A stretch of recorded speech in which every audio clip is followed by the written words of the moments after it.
Kunungo min ye Musa Mara ye a welela i k'a dɔn kiiribulo kɔnɔ ka taa ɲininka wakati ki ɲininkali in kɔni maa caman bi yɛrɛ ɲininka Musa Mara yalima a ye ko kɛ de wa ɲininkali nka min kɔni dɔnnen don a ye sɛbɛnni dɔ kɛ kunnafoni di siraw fɛ i k'a dɔn min bɛ tali kɛ ka ɲɛsin kuma ma kuma min dulonnen don sariyatigiw b'a fɛ k'a dɔn nin kuma in kun ye mun ye a ko bɛɛ lajɛlen an ka to ayiwa an dafali fɛn ka n'an jɛ an ka to ala kɔfɛ wakati i k'a dɔn yalima nin ye mun kuma ye sariyatigiw kɔni taara ɲininka nin de la wakati i k'a dɔn brigade d'investigation judiciaire min ye sɔgɔmada in na ye a bɛ wele tuguni ka taa ɲininka Fasiriba ko a ko Musa Mara politiki maa kelen min bɛ bi n'a jijalen don n'a bɛ wuli ka jɔ la a bɛ kuma fɔ ka sɔrɔ a tɛ sira i b'a sɔrɔ n'a kɛ Musa Mara kelen de ye n'o tɛ Bɔkari politikimanw u da de na dɛ min ye araba tɛmɛnen Musa Mara a taara i ɲɛ da i k'a dɔn maa minnu minɛnen don fanga fɛ ka don kaso la a taara kelen-kelenna bɛɛ lajɛlen lajɛ fo kaso b'o kɔnɔ min ye bɛn le cerveau ye Imam Sidibe Rose Vichère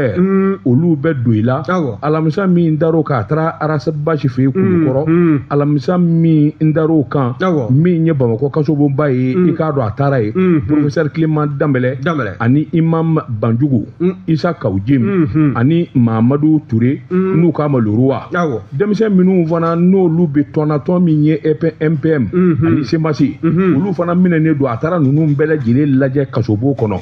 wakati k'i k'a dɔn Musa Mara ka fɔ la nin t'ale siɲɛ fɔlɔ ye o min ye kasoladen ninnu ye ka t'u lajɛ ni ka t'u hakili sigi dama tɛ fana n'a bɔra u ka denbayaw a b'olu kuma ɲɔgɔn ye u hakili ka sigi sabula ale ka hakilina ye min ye i k'a dɔn u jigila kana tigɛ min ye dongo don ye yɛlɛma masa ye ala ye ayiwa min bɛ se k'a to don dɔ la kɔni u nabɔ o kuma u ka sigi o kan wakati i k'a dɔn Musa Mara ka taama ka taa ninnu lajɛ nin don sɛbɛnnikɛla ko politikima ka wuli ka taa ayiwa maa minnu lajɛ kasobo kɔnɔ bɔsiriki i k'a dɔn a b'i kɛ sira ɲɛfɛn ye ni fanga sera n'i ɲɛ bɔsiriki sabula n'i taara ye i n'olu bi baro min kɛ a bɛ kuma minnu fɔ bɔsiriki i k'a dɔn fanga t'o kalama nka n'i yɛrɛ laban na ka kuma dɔw fɔ kuma minnu kɔni n'a bɛ mɔɔw sigasiga walima u m'a kɔrɔ dɔn bɔsiriki Musa Mara welekun kɛra o de pôle national de lutte contre cybercriminalité o ye a ka nin kɔrɔfɔ min sɛbɛnnen ye dɛ bɔsiriki a ma se k'a faamu a y'a wele ka taa ɲininka u y'a convoqué brigade d'investigation judiciaire la BIJ o kɛra kunu bɔsiriki k'a dɔn kabini ayiwa salifana tile fo ka taa surunya tile binkuma na Musa Mara kɔni ani kiiritigɛlaw kumana minnu kɔni bɛ sɛgɛsɛgɛ la olu kɔni y'a sɛbɛkɔrɔ ɲininka hakilina ni kuma minnu b'a da a ye nin bɛɛ lajɛlen fɔ sɛbɛnnikɛla ko politiki baara a tɛ taa nin kɔ réseaux sociaux kuma a tɛ taa nin fana kɔ Bɔkari Sidiki sɛbɛnnikɛla ko Musa Mara ko ale dalen don a la a danganiyanen don k'a fɔ min kɔni ye ayiwa kanubaw ni lapasabaw ye maa si kana siran maa si kana jɔrɔ ale welela de ka taa ɲininka ɲininkali bannen a taara kaso wa sɔgɔmada in na fana a welelen bɛ u bɛ taa kɔrɔfɔ tɔ walawala ni ka kow da jira ɲɔgɔn Musa Mara kɔni a y'o kunnafoni di sɛbɛnnikɛla ko an bɛ don min na ko bi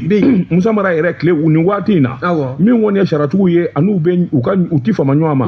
sabula jamanakuntigi kɔrɔ ka avion sango ani marifa minnu zana i bɛ k'a tile la i k'a dɔn a kun welela sariyatigiw fɛ ka taa ɲininka kiiri kɛnɛ kan a bɛ min don a la ni min kɛra a ɲɛna a y'o sɛbɛkɔrɔ fɔ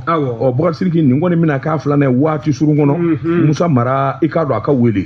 politiki ma ja gɛlɛmanba don a ja kɔni ka gɛlɛn ka sababu kɛ mun ye an bɛ don min na ko bi politiki ji i k'a dɔn a sumana Bɔkari Sidiki politiki ma tɛ bilen min bɛ a bɔ wuli ka jɔba kɛ n'a ye bɔ Musa Mara kelen na